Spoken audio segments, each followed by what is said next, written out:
What's going on, guys? This is Danny Summers with Intercept MMA.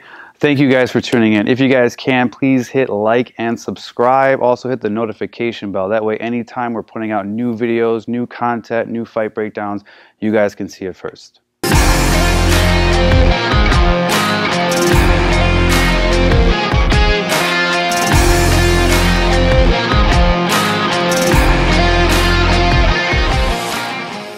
What's going on, guys? Coach Danny here with Coach Anna. Another technique we're going to be utilizing on the wall today when our back's on the wall, especially if this person has a lot of pressure in. Instead of just sometimes with this overhook or this whizzer concept, right? So again, if I'm in this position, whenever I think of an overhook, I want to think about pulling her up. So for instance, if Anna was trying to level change to my leg, I use this overhook to keep her up. But there's a difference between that and a whizzering down, like if I'm throwing my shoulder down. So if we're in this position where she has control, especially if she's around my hip, if you guys can't see. So she's really snug on me. It's almost like she's putting a around me. So when we're in this position, she's super tight to my body.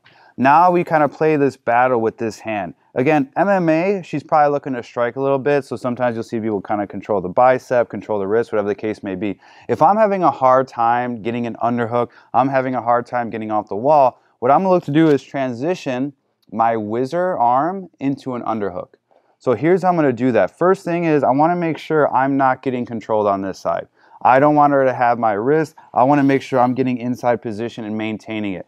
The next thing I'm going to do with my left shoulder is just point it to the ground. And when I point it to the ground, notice that there's more space between her and the wall. If I stay flat to the wall, she's closer to the wall, which means she's stuffing me into the wall. So I want to rotate down, point my feet in this direction so I have space to work. My right hand should be looking to check this arm just to make sure she's not able to transition or hit me with it. Now with my left hand, what I'm going to do is two things at one time. I'm going to throw my left arm over the top. As I start to get to this point here, I'm going to drop my level. So as I drop my level, now I can transition into an underhook. I can get the head position. And again, if I want, I can start to go into my bylock, my takedown, whatever the case may be. But I have to make that transition with a level change. If I'm here in that same position, and I think I'm just going to get away with doing this, I'm still not in good position. Yeah, she's just going to come around and take my back, okay? So if we're in the same scenario, I get a good whizzer, I'm starting to whizzer down, I see I have space, right? You guys at home can see I have space now, just by putting this pressure down on her shoulder. When I do that, my left arm is going to come over the top. So again, right hand is still checking. Left hand comes over the top, and I level change. I'm getting my arm between me and her first. Now from here, as I punch it through the hip, I come around to her hip.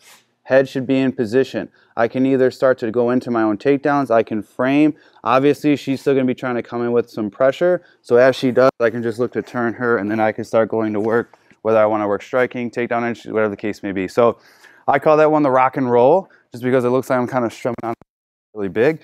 But that should be the motion. If I'm here on my own, I rotate, right hand is checking.